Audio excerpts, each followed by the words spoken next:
Chicas y chicos, muy buenos días, tardes. Hoy es 9 de febrero, el día que debíamos tener clase, pero como quedamos, pues les daba chance porque, bueno, sí, nos lo pidieron desde la coordinación para que ustedes pudieran ir a la actividad que bueno, el grupo organizado que, bueno, llevaba a cabo la actividad el día de hoy para convivencia, pues ustedes pudieran ir. Y bueno, con gusto accedemos a la petición, pero obviamente mi compromiso es avanzar y aunque teníamos algunas exposiciones para el día de hoy de parte de ustedes, estas las pasamos para la siguiente semana, pero la parte de la clase, por decirlo de alguna manera, de mi exposición, sí no quisiera dejarla pasar y para eso grabo este pequeño video en el cual pretendo en pocos minutos abordar el tema que correspondía al día de hoy y que básicamente tiene que ver con la evolución de la disciplina de la administración pública. Si bien la clase pasada dimos un recorrido más bien de tipo más general, es decir, del desarrollo de la disciplina a nivel mundial, ¿no?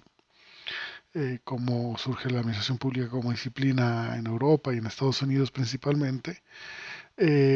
Bueno, el día de hoy tocaría el texto que leímos de Luis F. Aguilar sobre la administración pública pasado y presente y futuro, y que bueno, hace algunas reflexiones sobre, más que la disciplina en México, un poco el pensamiento y el tipo de características de la propia administración pública durante el siglo XX y que de alguna manera nos ayuda a entender la evolución pues, de la actividad administrativa como práctica, como reforma administrativa, pero que nos da pie para ir pensando en el desarrollo mismo de la disciplina en México.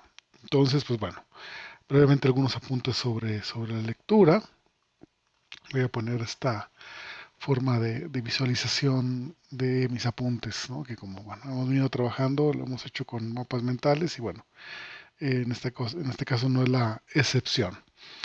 Entonces, bueno, en términos del planteamiento inicial que Luis F. Aguilar nos plantea, está la idea de que la reforma administrativa, particularmente, es decir, el cambio en el aparato gubernamental en México, ha estado influenciado en gran parte de este tiempo, de todo el siglo, por la construcción de un Estado desarrollador. Por tal nos referimos a esta forma que el Estado asume, sobre todo, obviamente ya consolidado México como Estado nacional, obviamente durante el siglo XIX y obviamente posterior al periodo revolucionario, sobre todo el porfirismo, que lo ubicamos el porfirismo como pues el momento histórico en el cual se consolida el país en términos de esta idea de monopolio, pues, de la violencia legítima en todo el territorio, ¿no? Esta definición weberiana, es decir, la posibilidad de un Estado que de alguna manera tiene presencia territorialmente hablando, tanto, es decir, como elemento de presencia y de ejercicio de poder político, y sobre todo manifestado en la capacidad de efectivamente ser considerado la fuerza política que monopoliza el uso de la violencia de forma legítima a través de la Constitución. También lo es por lo que otros autores, como Michael Mann, hablan del poder infraestructural del Estado, es decir, la posibilidad de generar actividad que penetre en el conjunto de la sociedad para regular su actividad y de alguna manera dar homogeneidad precisamente a la acción del Estado en la sociedad, ¿no? Es decir, regular las relaciones sociales, no solo por el derecho, sino por la actividad, pues, en otros ámbitos, no necesariamente formales, legales, sino con códigos de conducta, posibilidad de regular la actividad privada, ser un Estado en términos de tener capacidad distributiva, redistributiva y generador de bienes públicos, ¿no? Para el bienestar, para el desarrollo económico, etcétera. en el porfiriato esto se logra consolidar de alguna manera la idea, ¿no? Y la Revolución Mexicana, para el caso del Estado mexicano, le da esa orientación, ¿no? De Estado social, ¿no? De Estado que se preocupa por cuestiones pues que abandonan el planteamiento positivista, ¿no? De un Estado mínimo, de un Estado liberal pues solo preocupado por la seguridad de las personas y sus propiedades, ¿no? Y obviamente dentro del planteamiento constitucional posterior a 1917, y no solo por ese fenómeno, porque es un fenómeno que pasa en varias partes del mundo, y en América Latina adquiere esta forma de Estado desarrollador, porque en los países desarrollados más bien asume su forma, sobre todo posterior al periodo entre guerras, a la Primera Guerra Mundial, y sobre todo planteado en la crisis de 1929, la crisis económica, como Estado social, Estado benefactor, ¿no? Dentro de la idea de economía mixta. Pero para América Latina el concepto más adecuado es el de Estado desarrollador. Yo le pongo entre paréntesis desarrollista. Pero bueno, hace referencia a esta idea, un Estado que se preocupa por lo social. Desarrollista lo digo porque no lo logra, pues, en términos de llegar a ser, pues, esta figura realmente de Estado social o de Estado benefactor. Pero, pues sí, un Estado que se preocupa por varias materias que antes no las hacía, ¿no? Como la educación, la salud, la educación, etcétera. Eso pasa también en América Latina en otros contextos. No solo, obviamente, no tenemos un fenómeno como el de la Revolución Mexicana en otras partes de América Latina, pero sí tenemos una orientación similar, sobre todo dado por la influencia de las ideas precisamente de los países desarrollados y de los países socialistas, por otro lado, que también generan una intervención estatal, ¿no? Ambos, tanto modelo de Estado benefactor como Estado socialista, comparten la idea de un Estado que interviene, pues, más allá de la esfera meramente mínima de poner las condiciones para el crecimiento económico, sino es un Estado que genera políticas, que genera intervención, y en ese caso, en América Latina, esa influencia se manifiesta precisamente en la idea de Estado desarrollista o Estado desarrollador, ¿no? En los momentos de los primeros populismos en América Latina, o sea, entendidos por populismo, estados que se orientan precisamente a la cuestión social, ¿no? Que tienen un discurso marcadamente hacia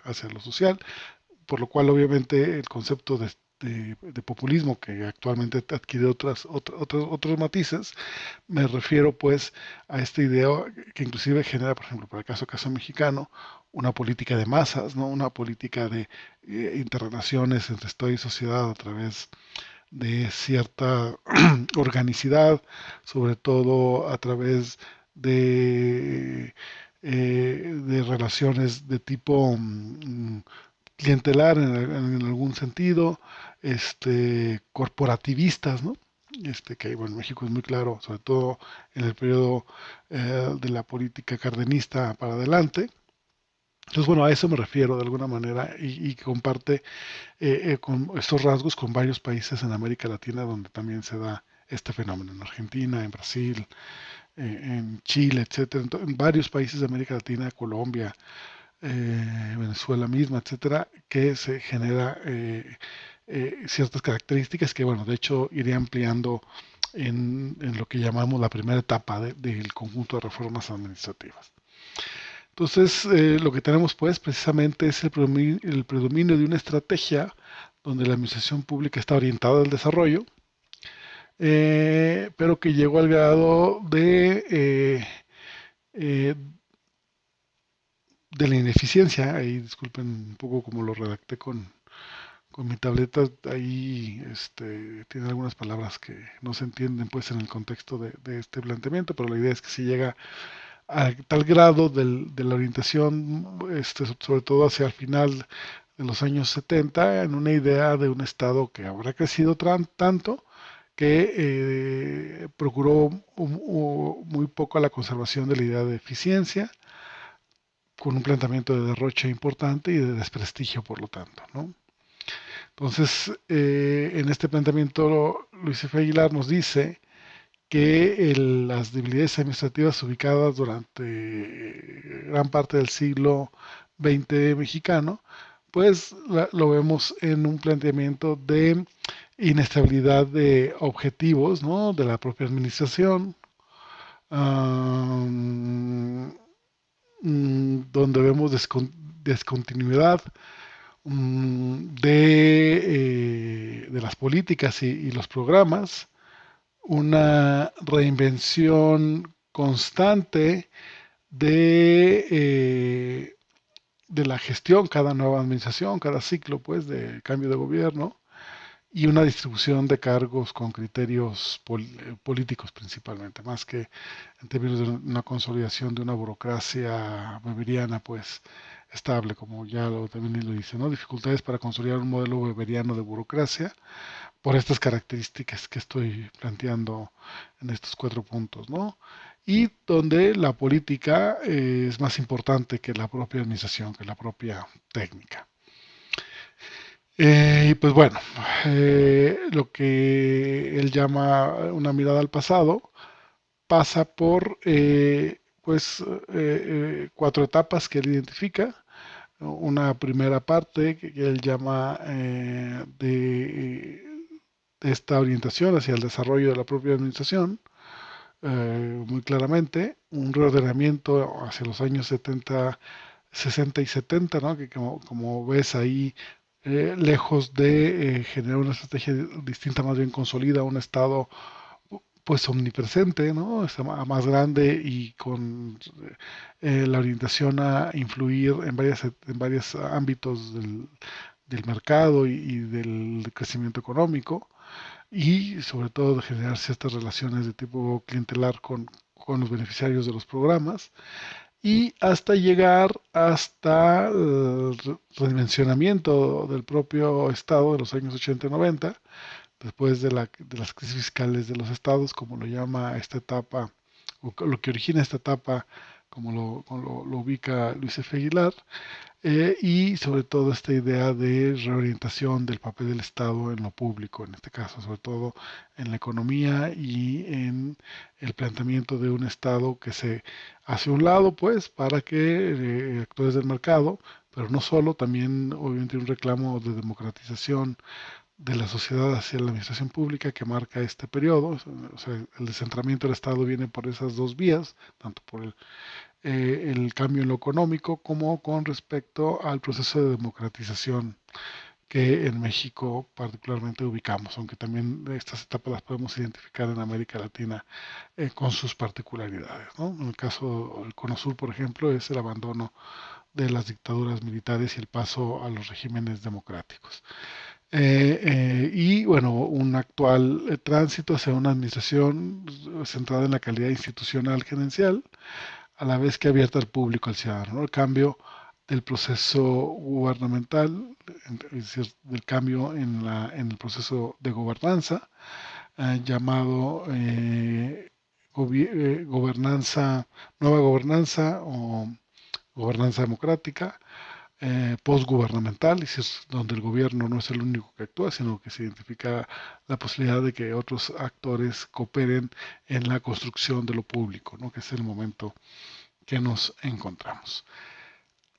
Haciendo énfasis en cada una de las etapas de manera particular, refiriéndonos a la primera etapa, que podemos ubicarla entre los años 20 y los años 70, mediados de los años 70, pues vemos la incorporación de principios de la administración científica o el intento de que así sea, es decir, todos los avances que en países como Estados Unidos estaban dando sobre la administración científica, obviamente, para el caso de América Latina es la intención de irlos sumando a la gestión pública como tal.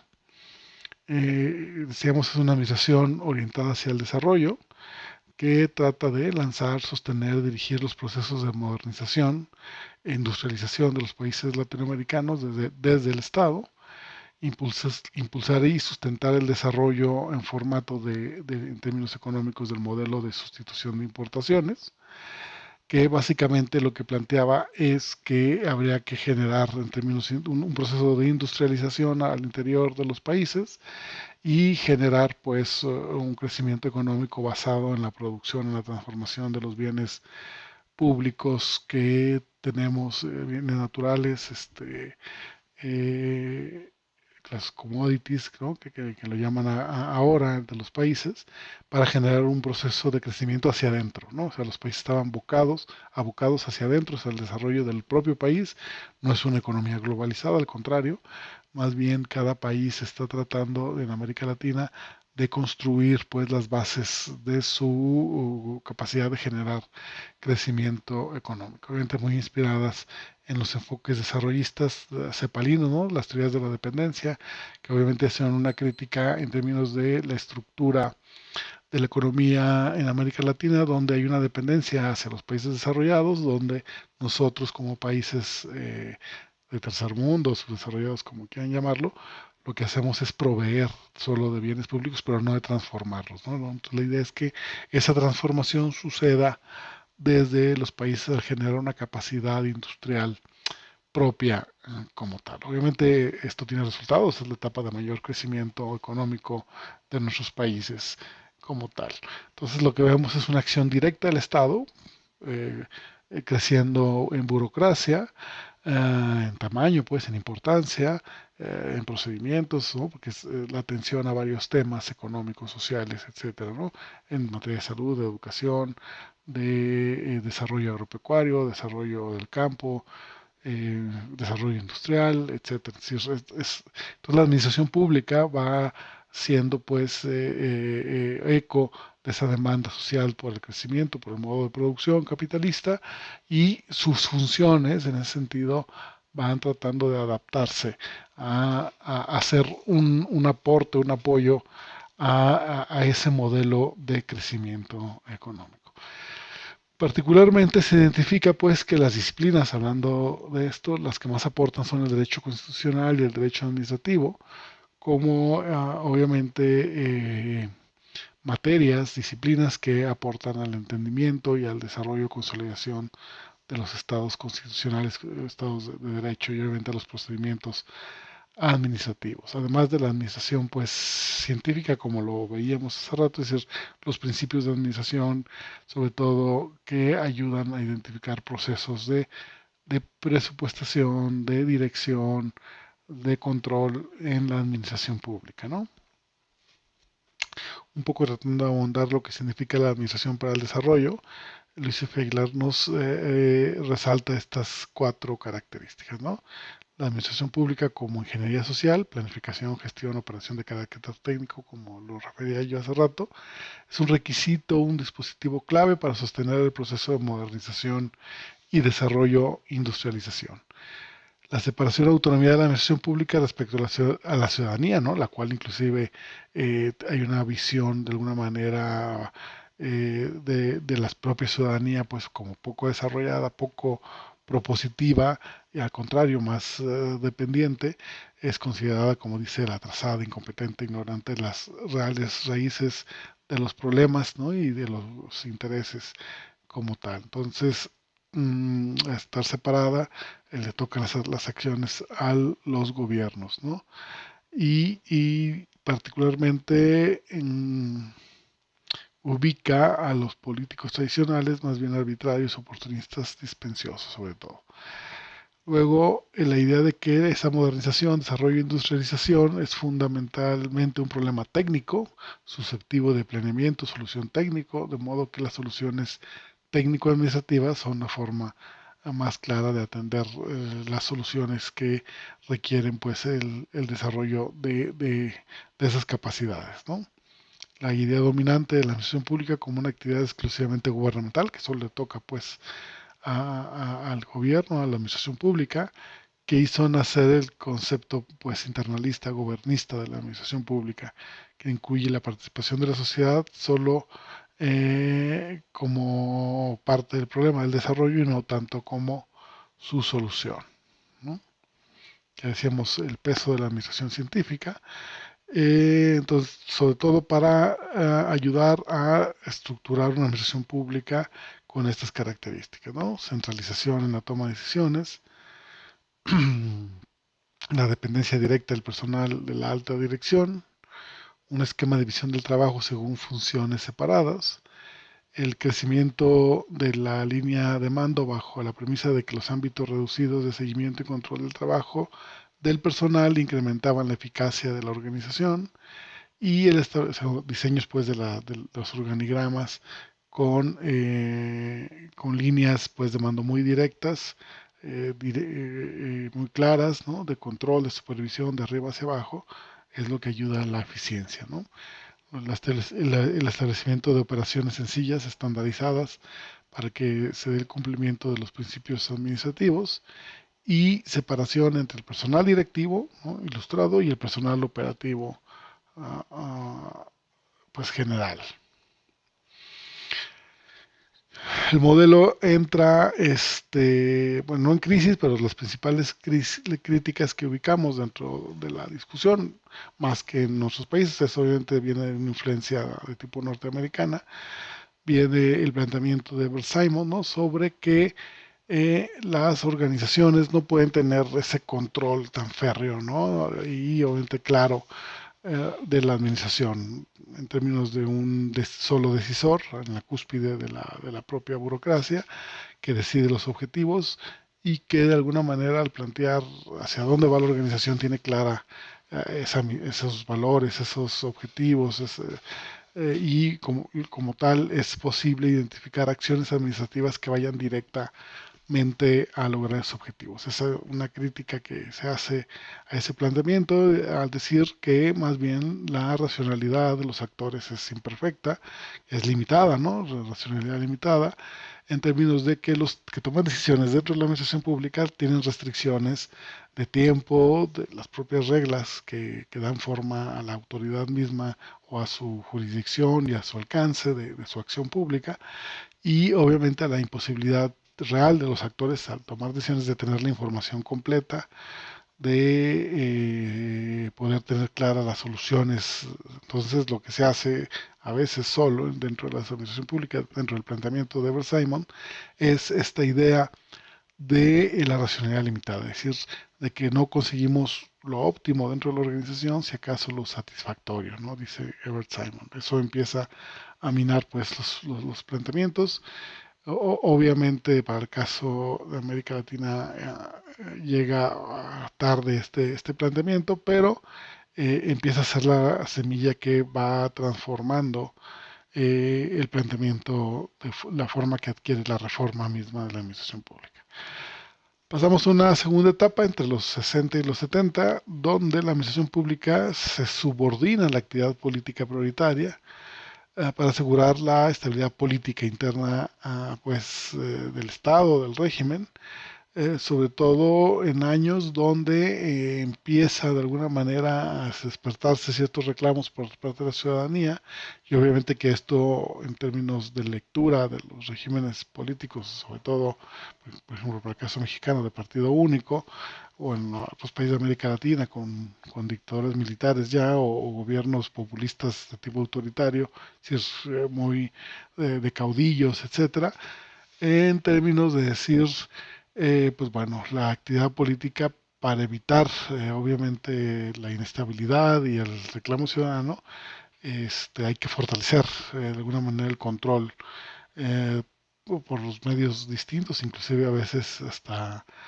no necesariamente legales o éticamente aceptables, la toma de decisiones centralizada y con una orientación eminentemente política, ¿no? En esta etapa se agudiza el crecimiento del aparato burocrático, resistencia a la apertura, como lo venimos planteado, pues sobre todo porque hay una desconfianza de la sociedad misma, como lo planteamos también en la anterior etapa. Pero bueno, vemos cada vez una presión social cada vez más clara que obliga en muchos casos a más bien la respuesta es intensificar la acción clientelar para mejorar la legitimidad de origen y el legitimidad de desempeño del aparato público.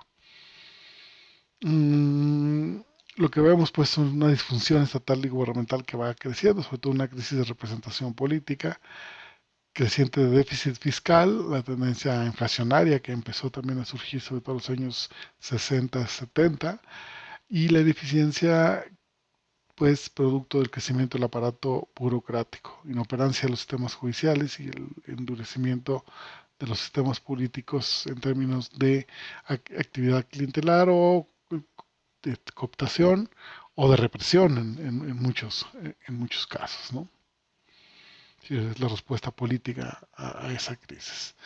Otras características, ¿no? Lo que ubicamos son mayores regulaciones y protecciones a mercados nacionales, esta idea de que si nos abrimos puede ser peligroso para las economías, ¿no? Que habían consolidado precisamente el modelo de sustitución de importaciones, como lo veíamos hace rato. Vemos un mayor número de programas sociales de tipo asistencial y compensatorio, proliferación de empresas públicas que más bien ingresan directamente al circuito económico, pero de manera ineficiente, tendencia inflacionaria, es decir, de precios, de alza de precios en aumento, que se combatieron con medidas de desarrollo estabilizador durante esa época en términos del modelo económico. El primer paquete de reformas, sobre todo que ubicamos hacia finales de los años 70, es la creación de unidades de organización y métodos en toda la administración pública, encargadas de diagnosticar las ineficiencias administrativas, de tratar de, precisamente a través de la investigación administrativa, tratar de mejorar los procesos, ¿no? Generar manuales de organización, manuales de puesto, etcétera, que dieran mayor claridad en este desarrollo administrativo creciente de las dependencias que en términos habían crecido. El control administrativo se ve como importante, ¿no? De la función de Contraloría Interna, que es en este caso para el gobierno federal fue la Secretaría de la Contraloría y Desarrollo Administrativo, la famosa SECODAM de los años 70, que impulsó obviamente cambios normativos, ¿no? Principalmente estos plasmados en la primera ley orgánica de la Administración Pública Federal hacia el año 77 para el caso mexicano, y manuales operativos de puesto procedimientos que se fueron dando desde estas unidades de administración y métodos. El ciclo de programación presupuestación, ¿no? Es el momento de la creación de la famosa Secretaría de Programación y Presupuesto que obviamente le compite a Hacienda, ¿no? Como instancia central de la política económica. Particularmente el proceso de programación presupuestación tiene que ver con la planeación o planificación, mejor dicho, de la actividad gubernamental y la presupuestación de esas actividades, ¿no? Teniendo un presupuesto por objetivos, por programas, ¿no? Se financian programas, sectorización de la administración pública, obviamente por temas, es decir, campo, educación, y las dependencias las agrupa para ser coordinadas desde esta sectorización. Un proceso de descentralización, sobre todo administrativa, que trata de darle a los estados, de la federación a los estados, ciertas responsabilidades de desconcentración, sobre todo a nivel territorial de la administración pública. Y obviamente se conserva el planteamiento de finanzas públicas que están concentradas desde el gobierno federal, es el orden de gobierno que concentra el cobro de impuestos y que para bajar dinero hacia estados y municipios genera los famosos pactos de coordinación fiscal. Entonces, bueno, hasta aquí encontramos estas características de la segunda etapa. La tercera etapa, que es la reordenación, ¿no? En los años 80, años 90, se parte de la crisis fiscal del Estado que diagnosticaba a los países desarrollados, ¿no? Este es el nombre del informe famoso llamado Crisis de la Democracia, editado, o los autores son Samuel Huntington, Michel Crozier y el japonés Gatanuki, que hace 1975 lanzan este informe y que básicamente la recomendación es la de reorientar el papel del Estado, ¿no? Para absorber la demanda creciente y obviamente tratar de compartirlo con los actores, principalmente del sector privado, como vamos a ver, ¿no? Entonces, aparte de esta idea de crisis fiscal del Estado, que también es parte, ¿no? Y se agudiza con la crisis económica, donde obviamente encontramos aumento de la deuda externa, superinflación, devaluación monetaria, Y obviamente se identifica la necesidad de reorientar el papel del Estado en favor de la sociedad. La salida pues a esa crisis sería por lo menos concentrado en estos cuatro elementos. A la idea de que si el Estado es el problema, ¿no? El mercado es la solución. Para ello, obviamente, en términos internacionales, vemos un liderazgo de Estados Unidos con los gobiernos de Ronald Reagan y en Inglaterra de Margaret Thatcher, que impulsan las primeras reformas de sus estructuras, tratando de orientarlas a este planteamiento de achicamiento del Estado. Y que lo vemos plasmado en el famoso consenso de Washington, ¿no?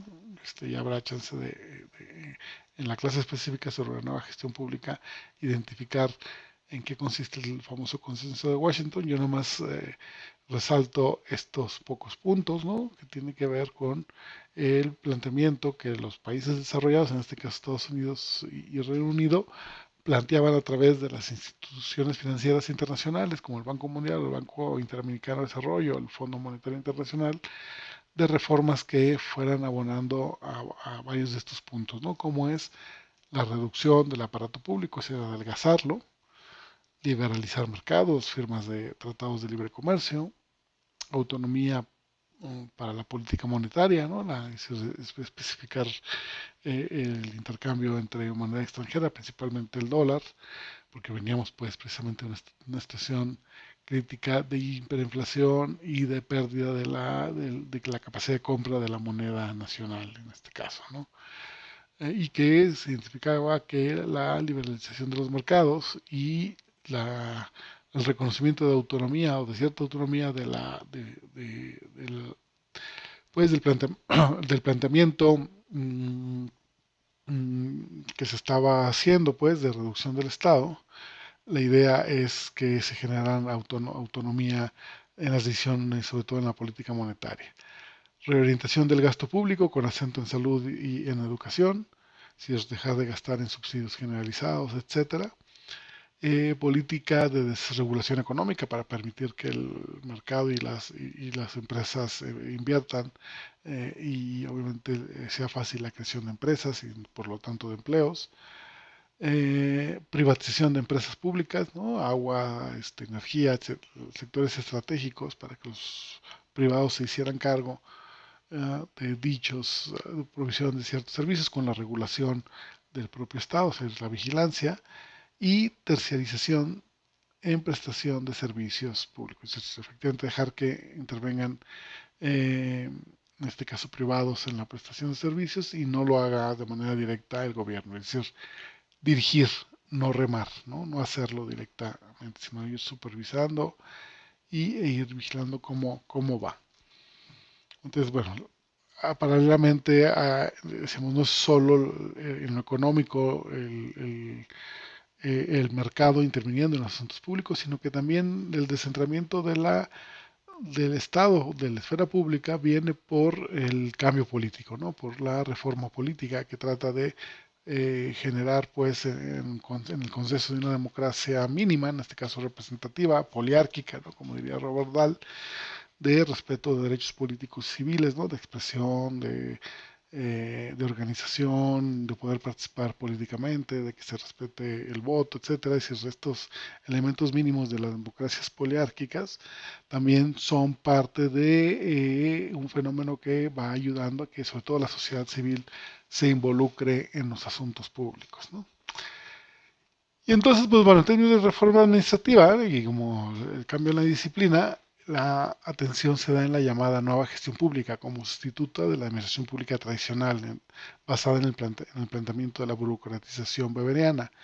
La nueva gestión pública es un enfoque dentro del enfoque de la administración pública o dentro de la disciplina de la administración pública que invita, ¿no? A la adopción de técnicas de la administración privada y aplicación en el sector público.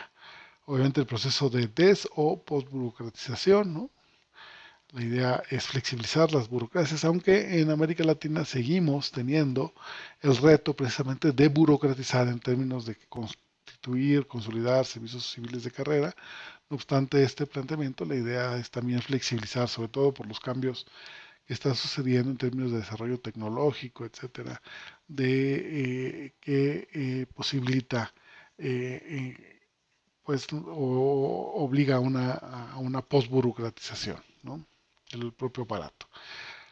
Plantear a la planeación estratégica y la calidad total como dos caras de la misma moneda dentro del proceso administrativo, la orientación hacia la gestión por resultados, es decir, un presupuesto basado en resultados, es decir, aquel que va creciendo, modificándose en función de los resultados que va reportando el desarrollo de los programas y políticas, ¿no?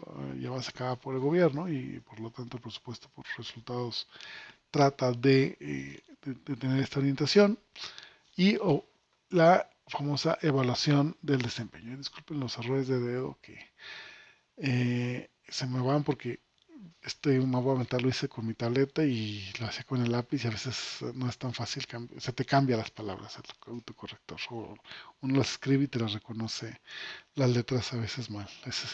En este caso, por eso encontramos todos estos errorcitos que he ido tratando de corregir, ¿no? Como por ejemplo que bueno, van surgiendo. Y bueno, poco a poco la incorporación del enfoque de políticas públicas. Entonces, bueno, esta es la etapa que le vamos a dedicar algo de tiempo también en clases, a identificar reformas de nueva gestión pública que se dieron entre los años 90 y la primera década de los 2000. Le dejamos buen tiempo a esto a través de las exposiciones, sobre todo que ustedes van a realizar de esa etapa y todos los planteamientos de los teóricos más importantes a nivel mundial de la llamada nueva gestión pública. Pero bueno, dice Luis F. Aguilar que estamos en una cuarta etapa, ¿no? La llama actual interfase, donde más bien hay una crítica a los resultados pues, de este proceso de descentramiento del Estado, de reorientación del papel del Estado, donde el propio Banco Mundial, por ejemplo, habla de reformar las reformas, porque no se están consiguiendo los resultados esperados, es decir, no, las reformas pro mercado no están ayudando al crecimiento económico de los países o en el caso de América Latina, solucionar problemas básicos de distribución, de atención a la pobreza, a la desigualdad como tal. Entonces, el planteamiento desde esta etapa, pues, el Banco Mundial y reformar las reformas o reformas de segunda generación, tratan de construir burocracias profesionales, autonomía de varias estructuras administrativas, sobre todo de ciertas funciones en materia regulatoria, sobre todo de mercados y derechos ciudadanos, es la creación de instancias autónomas tanto del gobierno, de la administración pública en turno, sino más bien son instituciones estatales donde varios poderes contribuyen en la conformación y obviamente se les dota de autonomía para la toma de decisiones independiente. Mejoramiento de la representación política, decíamos que de la mano va un reclamo por la democratización y obviamente al acercamiento entre representados y representantes donde cada vez sus decisiones efectivamente reflejen lo que el electorado y la ciudadanía está planteando, ¿no? Y sobre todo la independencia del Poder Judicial, que se refiere a la consolidación del Estado de Derecho y a la posibilidad de que las inversiones económicas tengan certeza jurídica de las mismas inversiones en los países, pues como México, los países de los cuales están siendo receptores las principales inversiones, sobre todo extranjeras. Las críticas que se hace a la nueva gestión pública y que obviamente nos lleva a una cuarta etapa en la cual estamos viviendo es que del achicamiento del Estado, es decir, su reducción, se pasó al ahuecamiento, es decir, la incapacidad del Estado para intervenir en precisamente los reclamos que tienen que ver con generar bienestar, ¿no? Los problemas que vivimos en América Latina de desigualdad y pobreza extrema no pueden ser superados con una provisión de bienes públicos que el mercado se responsabiliza, ¿no? Sino que el gobierno debe atenderlos tanto de forma directa o si están privatizados o están terciarizados, como dicen, la vigilancia, la supervisión, sea desde el Estado y desde la propia ciudadanía para que efectivamente lo que hagan estos actores sea efectivamente en beneficio de todos, ¿no? Entonces, bueno, porque los actores del mercado, ¿no? Las empresas también son oportunistas, es decir, pueden sobrepasarse, pueden esconder información, tratar de sacar ventaja de cada situación, ¿no? Entonces, el ciudadano también es algo más que el cliente, ¿no? No, no es un cliente, es un ciudadano con derechos, con obligaciones específicas como tal. Pues bueno, las salidas o las reformas que se plantean son incrementar la legitimidad democrática de origen, no solamente a través del voto, sino a través de una calidad de la democracia del día a día, ¿no? Entonces, es profundizar la democratización de la administración pública en un ejercicio de gobierno democrático a través de la transparencia, la participación y la rendición de cuentas, ¿no? Entonces, lo que tenemos es consolidar servicios civiles de carrera, mejorar el gobierno corporativo y la alta gerencia, que obviamente lleven a buen puerto a la administración pública. Se requiere incrementar la capacidad de gobierno en términos de una arquitectura institucional para la democracia, ya decíamos, para en este caso, por eso lo digo, al ejercicio de un gobierno democrático a través de la transparencia, la participación y la rendición de cuentas, ¿no? Se refiere a la arquitectura institucional, todas las reformas que vayan pues a incrementar participación, transparencia y rendición de cuentas. Mejorar las prácticas de gestión, es decir, en términos de un buen manejo de las finanzas públicas, es decir, tanto en términos de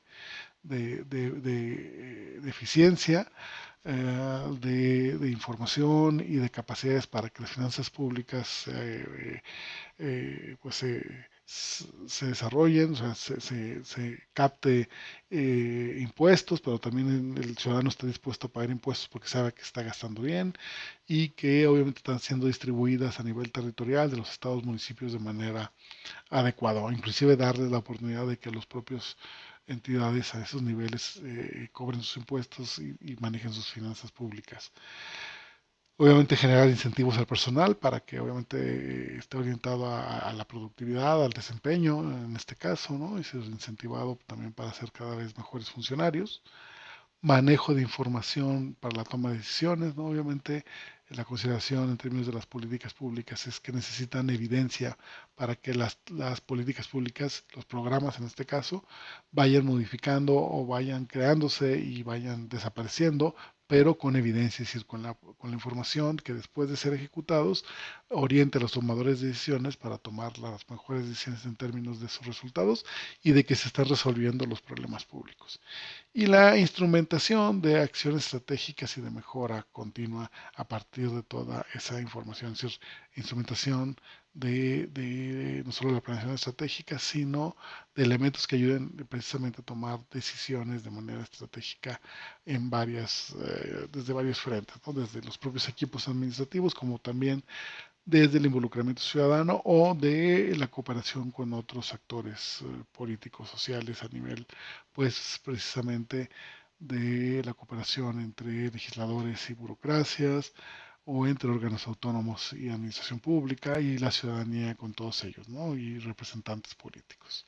Y la idea de mejorar la lucha anticorrupción, ¿no? Tarea no solo del Estado, sino de toda la administración pública, más bien no solo de la administración pública, sino de todo el Estado y de la sociedad.